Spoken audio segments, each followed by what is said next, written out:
Assalamualaikum warahmatullahi wabarakatuh. Sedulur Samiaji beserta pemirsa setia channel Taqomas Samiaji Karanglewas yang insya Allah dimuliakan oleh Allah Subhanahu wa Ta'ala. Alhamdulillahirabbil alamin. Berkat izin dari Allah Subhanahu wa Ta'ala, kita bisa berjumpa kembali dalam program kesayangan kita, yaitu Markiji. Mari kita ngaji bareng Samiaji. Salawat dan salam mudah-mudahan selalu tercurah kepada junjungan kita Nabi Muhammad sallallahu alaihi wasallam. Mudah-mudahan kelak di yaumil akhir kita akan mendapatkan syafaat dari beliau. Sedulur Samiaji dan pemirsa yang berbahagia, sedekah dalam pengertian secara agama Islam, sedekah itu adalah sebuah pemberian yang dilakukan oleh seorang muslim, entah apapun itu bentuknya, bersifat spontan, bukan pencitraan, bersifatnya sukarela, tanpa adanya mengorientasikan pada yang namanya untung dan rugi. Jadi, pengertian dalam agama Islam, sedekah itu adalah sebuah pemberian yang dilakukan secara spontan oleh seorang muslim tanpa mengharapkan untung rugi atau tanpa bersifat pamrih. Jadi, semuanya itu harus disandarkan hanya untuk mencari dan mengharap ridho dari Allah Subhanahu wa Ta'ala.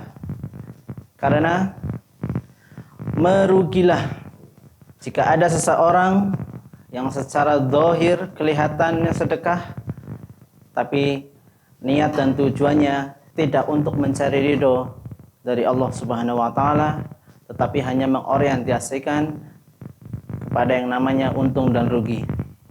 Sedulur Samiaji dan pemirsa yang berbahagia, sebagaimana telah disampaikan oleh Rasulullah sallallahu alaihi wasallam, salah satu dari beberapa manfaat dari orang yang bersedekah itu adalah bisa memanjangkan umur dari orang yang bersedekah itu.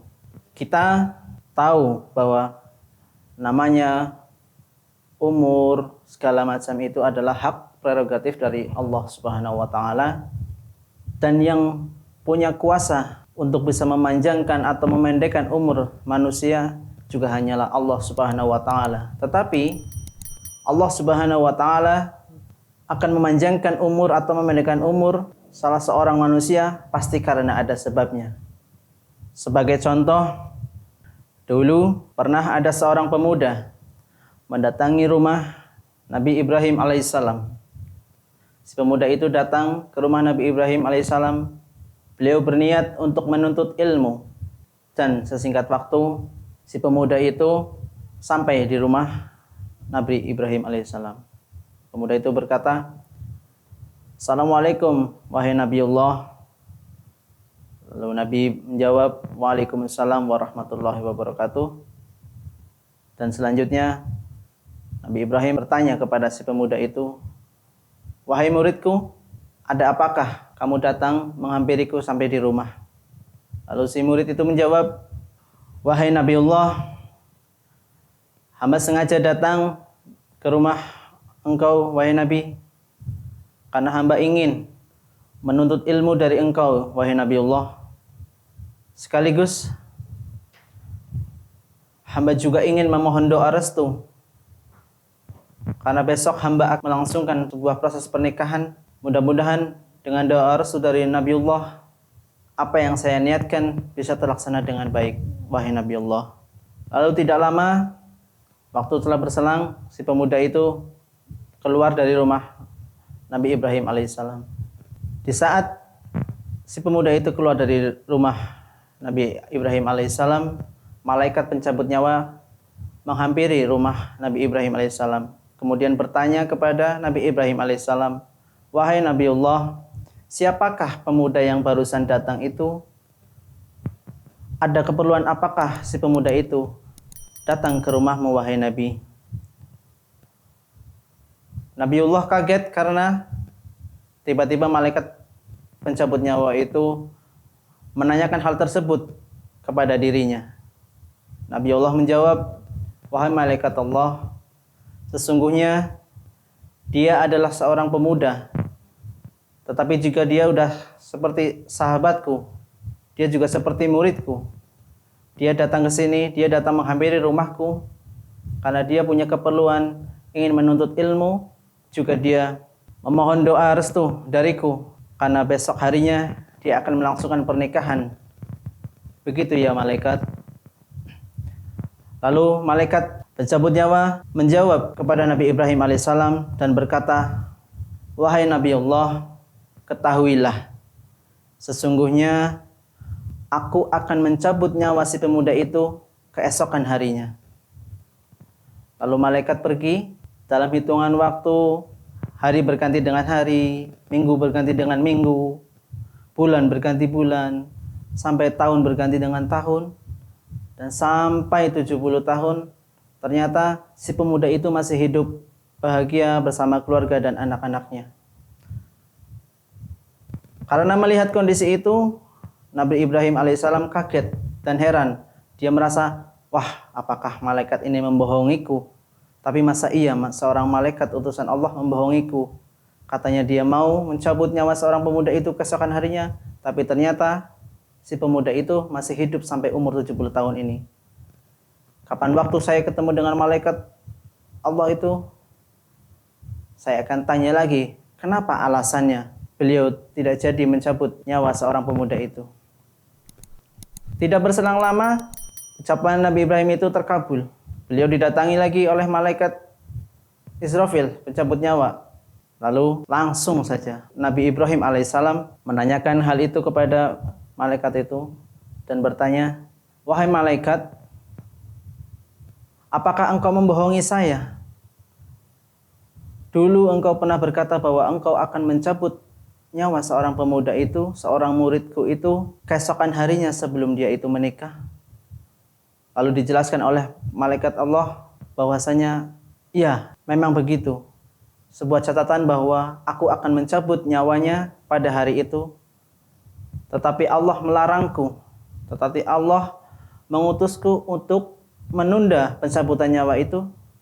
Karena asal kamu tahu, wahai Nabiullah, bahwasanya pada saat malam hari sebelum acara pernikahan berlangsung, si pemuda itu mensedekahkan sebagian dari apa yang dia cintai untuk orang-orang yang membutuhkan, hanya karena dia untuk mengharap ridho dan restu dariku, wahai malaikat. Maka dari itu, malaikat menunda pencabutan nyawa si pemuda itu hingga akhirnya si pemuda itu masih hidup sampai sekarang ini. Sedulur Samiyaji dan pemirsa channel Toko Emas Samiyaji Karanglebas yang berbahagia, ketika seseorang menghadapi sakaratul maut dan berandai-andai, laula akhortani ila ajarin qarib, kembalikan kami ke bumi walau sedikit pun, pasti bersedekah. Dari Ibnu Qayyim Az-Jauzi menjelaskan bahwa ada beberapa manfaat dari seseorang yang bersedekah. Salah satunya meringankan ketika seseorang menghadapi sakaratul maut. Yang kedua, sedekah itu akan menjadi lampu yang terang di alam kubur kita nanti. Dan yang ketiga, sedekah itu adalah catatan bagi kita di mana pintu surga yang paling besar akan terbuka adalah as-sakhoya, yaitu untuk orang-orang yang ahli dermawan. Dan yang keempat, hisab yang paling sulit adalah sedekah. Karena dari mana harta itu kita dapatkan dan untuk apa harta itu kita sedekahkan. Maka bersyukurlah wahai hamba Allah dengan apa yang kita punya. Janganlah takut untuk bersedekah, karena selama kita bersedekah sampai akhir hayat kita mati, harta yang kita sedekahkan akan terus mengalir sampai hari kiamat nanti. Kesimpulannya adalah, ayo di bulan puasa ini, di bulan yang penuh berkah ini, kita ringankan hati kita, kita ringankan tangan kita untuk saling membantu antar sesama, untuk saling meringankan beban sesama. Janganlah kita terlalu ego dengan diri kita sendiri, kita lebih mementingkan diri kita sendiri. Mudahkanlah hati kita untuk mengeluarkan zakat, mengeluarkan sedekah bagi orang-orang yang sangat membutuhkan. Sedulur Samiaji yang berbahagia, mungkin hanya inilah singkat cerita yang bisa saya sampaikan pada sore hari ini. Mudah-mudahan apa yang saya sampaikan membawa manfaat atau bisa mengingatkan untuk diri saya sendiri, juga untuk sedulur Samiaji, juga para pemirsa setia channel Toko Emas Samiaji Karanglewas. Terima kasih sudah menonton semua video-video ini, dan jangan lupa tonton terus Markiji setiap harinya pukul 4 sore di channel YouTube Toko Emas Samiaji Karanglewas. Terima kasih. Wassalamualaikum warahmatullahi wabarakatuh.